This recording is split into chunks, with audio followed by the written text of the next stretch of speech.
لیکن ان کے قرب میں مانگنی ہے، کیونکہ جب تک وہ دنیا میں حیات تھے،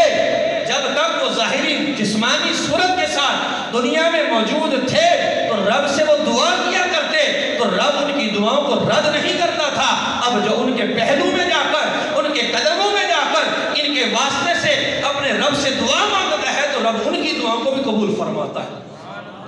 اور یہ اپنے پاس سے فائر نہیں ہے، قرآن کریم کے اندر مکمل واقعہ ملتا ہے۔ دوسرے سورۃ آل عمران کے اندر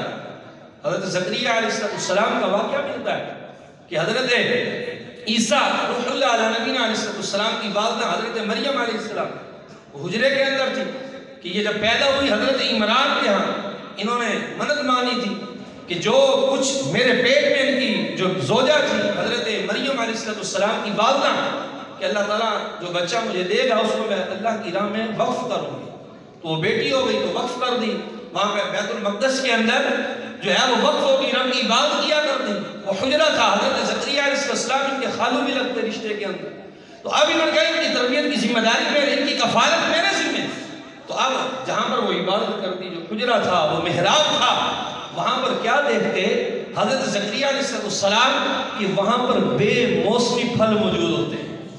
تو سٹور سسٹم تو آج ہے نہیں ہمارے پاس کہ گرمیوں میں بھی ہمیں مالٹے مل جاتے ہیں گلوال والے، تو اب یہ سٹور وغیرہ تو اب ہے نا جی، دوائیاں لگا کے کیمیکل لگا کے پھل ہمیں پورے 12 مہینے، اس وقت یہ نظام ہی کوئی نہیں تھا، بے موسمی پھل، گرمی ہے تو سردی کا پھل ہے، سردی ہے تو گرمی کا پھل، تو وہاں پر وہ بے موسمی پھل جو ہے ہر وقت ہوتے ہیں۔ تو حضرت زکریا علیہ السلام بڑے حیران ہوتے، حضرت مریم علیہ السلام سے کہتے انا لکی ھذا، اے مریم یہ کہاں سے ہیں، یہ کہاں سے تیرے پاس آتے ہیں؟ قالت ہوا من عند اللہ، وہ عرض کرتی کہ اے میرے خالق جان ہوا من عند اللہ، یہ سارا رزق اللہ کی جانب سے ہے۔ ان اللہ یرزق من یشاء بغیر حساب، وہ رب ایسا کریم ہے، ایسا رحیم ہے، ایسا رزاق ہے، یرزق من یشاء بغیر حساب، وہ جس کو جتنا چاہتا ہے بغیر حساب رزق عطا فرماتا ہے، یہ اللہ کی جانب سے رزق ہے۔ حضرت زکریا علیہ السلام نے ذہن میں سوچا ان کی اولاد نہ تھی، ان کو اللہ تبارک و تعالیٰ نے اولاد سے محروم رکھا ہوا تھا، اس کو آزمائش تھی، رب کی مرضی، جس کو چاہے اولاد سے نوازے، جس کو چاہے نہ عطا فرمائے۔ انہوں نے کہا کہ یہاں پر اللہ کی نعمتیں اترتی ہیں، یہاں پر اللہ جل شانہ کی جانب سے رزق نازل ہوتا ہے، وہاں حضرت زکریا علیہ السلام ہنالک دعا زکریا ربہ، حضرت زکریا علیہ السلام نے وہاں کھڑے ہو کر اپنے رب کے حضور دعا کی، اے مالک و مولا رب حب لی من لدنک ذریۃ، اے مالک و مولا مجھے اپنی جناب سے ذریت عطا فرما دے، مجھے اولاد عطا فرما دے۔ تو وہاں پر حضرت زکریا علیہ السلام نے دعا جب مانگی تو فرشتے کے ذریعے رب نے خوشخبری عطا فرما دی، اے زکریا اللہ تعالیٰ تمہیں نیک صالح متقی بیٹے کی خوشخبری عطا فرما رہا۔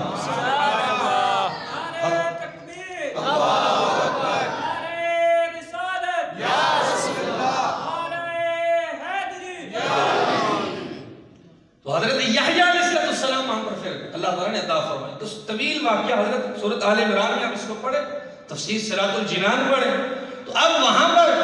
دعا مانگی تو اللہ تعالیٰ نے دعا قبول فرما لی۔ تو اب یہاں پر علماء کرام فرماتے ہیں کہ جہاں رب کی رحمتیں نازل ہوں، جہاں رب کی نعمتیں نازل ہوں، وہاں دعا مانگی تو اللہ نے دعا کو قبول فرما لیا۔ اور جہاں پر میرے آقا علیہ السلام کا جسم مبارک ہے، مسجد نبوی کے اندر سنہری جالیوں کے سامنے ریاض الجنت میں بیٹھ کر غنبد خضرا کے سائے نیچے جب ہم وہاں رب سے دعا کریں گے، رب ہماری دعا کو قبول فرمائے، جہاں اللہ کے ولی آرام فرمائے، کیونکہ وہاں پر رب کی رحمتیں اتر رہی ہیں، وہاں پر رب کی نعمتیں نازل ہو رہی ہیں۔ تو جب ہم ان کے قدموں میں کہ وہاں پر وہ عبادت کیا کرتی تھی تو اللہ تعالیٰ نے حضرت زکریا علیہ السلام کی دعا قبول فرما دی۔ تو حضرت زکریا علیہ السلام کا بھی عقیدہ یہ تھا کہ جہاں نیک لوگ عبادت کرتے ہیں وہاں دعائیں قبول ہوتی ہیں۔ تو ہمارا بھی عقیدہ نظریہ یہی ہے، یہ ہم نے کوئی اپنے پاس سے نہیں بنا لیا، یہ ابھی ہمیں سیدی امام اہل سنت الشاہ امام احمد رضا نے ابھی نہیں دیا، یہ تو شروع سے چلا رہا ہے کہ ذکر الصالحین عند ذکر الصالحین تنزل الرحمہ، فرمایا کہ جہاں صالحین کا ذکر ہو وہاں پر رب کی رحمتوں کا نزول ہوتا ہے، اور جہاں پر خود صالحین موجود ہوں جہاں پر خود صالحین موجود ہوں، جہاں خود اللہ کے اولیاء موجود ہوں، جہاں خود امام الانبیاء موجود ہوں، وہاں کتنی رحمتوں کا نزول ہو۔ اور حضور وہ صفات کی کرامت، آپ کی ذات صفات کو تو چھوڑو نا کہ رب نے کتنا کمال دیا، رب نے کتنی صفاتوں سے نوازا، آپ کے نام کی برکت کیا ہے۔ فرمایا کہ جہاں حضور وہ صفات کا نام لے لیا جائے، موذی جانور نقصان نہیں پہنچا سکتا، درندہ شیر کوئی بھی ہو وہ آپ کو نقصان نہیں پہنچا۔ حضرت مولا علی قاری رحمۃ اللہ تعالی فرماتے ہیں کہ اللہ نے اولیاء کو کرامتوں سے نوازا، بے شمار کرامتیں عطا فرمائی، لیکن جتنی کرامتیں رب نے حضور غوث پاک کو عطا فرمائی، کسی بھی اللہ کے ولی کو اتنی کرامتیں نہیں عطا فرمائی۔ اس کا وہی ہے کہ اللہ نے انبیاء کو معجزات سے نوازا، تِلْكَ الرُّسُلُ فَضَّلْنَا بَعْضَهُمْ عَلَىٰ بَعْضٍ، کہ یہ رسول ہیں، ان میں سے ہم نے بعض کو بعض پر فضیلت دی ہے، لیکن جو کمال، جو فضائل، جو عزتیں، جو عروج میرے آقا علیہ السلام کو ہے کہ دیگر انبیاء کو معجزے دیے اور میرے آقا خود سراپائی معجزہ بن کر آئے، دیگر اولیاء کو کرامتیں عطا فرمائی، اور حضور غوث پاک جو ہے یہ کرامتوں کا مجموعہ لے کر دنیا کے اندر تشریف لے کر آئے۔ اس طرح ان کی شان عظمت، اور حضرت سیدنا عبد المالک زیال رحمۃ اللہ علیہ فرماتے ہیں میں گیا نا ملنے حضور غوث پاک شیخ عبد القادر جیلانی قدس سر الربانی کی بارگاہ میں، آپ اپنے کمرے سے نکلے، آپ کے ہاتھ کے اندر چھڑی تھی، عصا مبارک تھا، دل میں خیال آیا کہ کاش کہ آپ اس چھڑی سے، اس عصے سے کوئی کرامت ہی دکھا دیں، اور اللہ والے دلوں کے حال جانتے ہیں۔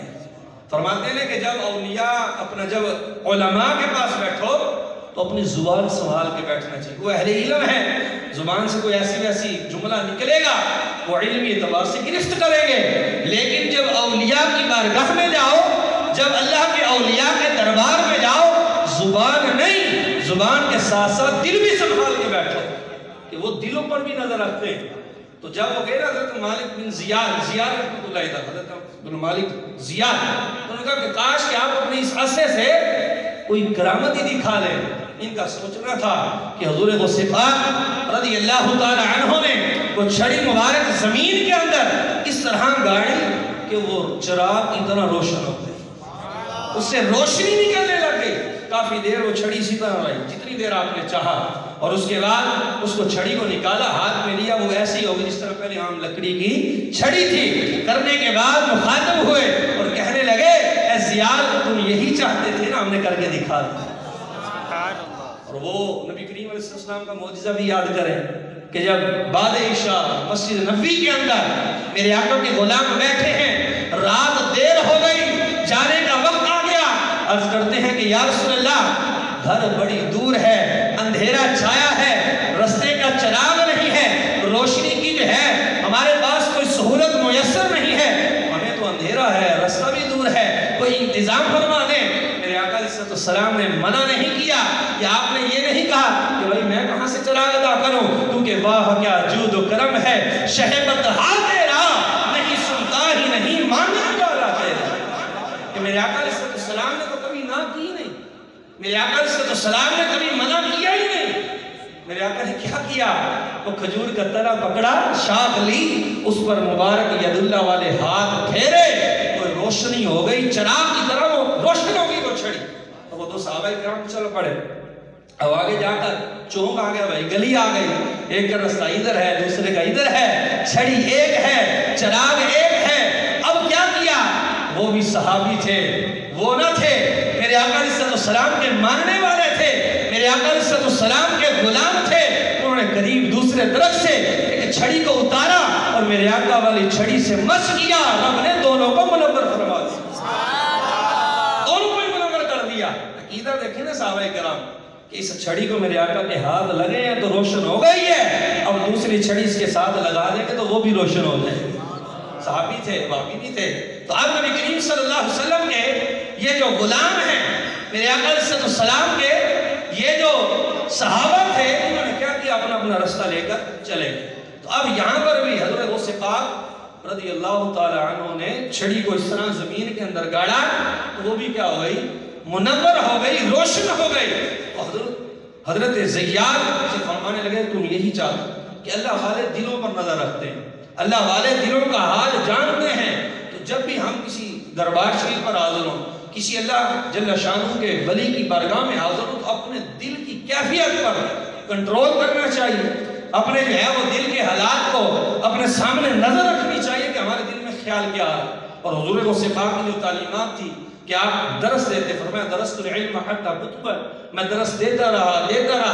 یہاں تک کہ اللہ تعالیٰ نے کتبیت کا مقام عطا فرمایا۔ تو ہمارے لیے بھی یہ ضروری ہے کہ ہم بھی نیکی کی دعوت دیتے رہیں، درس و بیان کا سلسلہ جاری رکھیں، امت کی خیر خواہی کا معاملہ ہمارے اندر بھی ہونا چاہیے۔ اور خوف خدا بھی تھا، اصرار بھی تھا، اور جو ہے وہ عاجزی بھی تھی، آپ جو ہے وہ کسر نفسی بھی تھی آپ کے اندر، آپ اپنے آپ کو بھی مارتے، عاجزی بھی کرتے تھے غوث ہو کر کہ میں تو غوث ہوں، میں تو اللہ کا ولی ہوں، تو نہیں۔ تو یہ چیزیں ہمارے لیے بھی ضروری ہیں، اس طرح ہم ان کی ختم شریف دلائیں، ان کی ہم محفل پاک کا اہتمام کریں، لنگر کا انتظام کریں، تو ساتھ ہی ساتھ ہمیں ان کی سیرت پر بھی عمل پیرا ہونا چاہیے، اور ان کی غلامی میں آ رہے ہیں،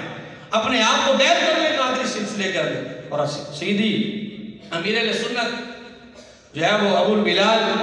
محمد الیاس ختار قادری رضوی ضیاء دامت برکاتہ القدسیہ، ان کے ذریعے ان کے بیعت ہو جائیں۔ اور آپ فرماتے ہیں کہ میرا مرید کوئی توبہ کی بغیر نہیں مرے، میں مشرق میں ہوں، میرا مرید مغرب میں ہو، اور مجھے بلائے تو میں اس کی مدد کے لیے پہنچتا ہوں۔ میں اس وقت تک جنت میں نہیں جاؤں گا جب تک کہ اپنے ایک ایک مرید کو جہنم سے نہ نکالوں۔ تو یہ آپ کی جو ہے وہ سلسلے کے ساتھ منسوب ہونے کی بھی برکات ہیں، ان کی سیرت کا بھی ہمیں چاہیے کہ ہم مطالعہ کریں، اور اللہ جل شانہ کے جتنے بھی اولیاء کرام ہیں ان کا احترام بھی ضروری ہے۔ اللہ تبارک تعالیٰ ہم سب کی حاضری قبول و منظور فرمائے، آمین بجاہ نبی الامین صلی اللہ علیہ وسلم۔